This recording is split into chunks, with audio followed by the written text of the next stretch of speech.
তোমরা প্রয়োজনীয় তোমাদের আলাদা আমি নাস্তা খাওয়াইনি, তারপরেও মানুষ যাতে মনোক্ষুণ্ণ না হয়, ঠিক আছে?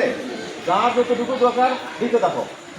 এখন কিন্তু ডেঙ্গুর কারণে কিন্তু আমরা মধ্যখানে একটু মেশিনের প্রবলেম ছিল, এখন তো আর নাই। 4টা মেশিন আছে, যেখানে যার দরকার দিতে থাকো।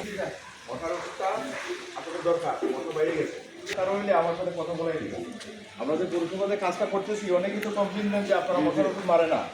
তা আপনাদের 2-3 জনের সাথে যদি কথা বলে আমি নিশ্চিত হই যে এখানে মারতেছে, তাইলে তো আর কোনো কমপ্লেন হয় না।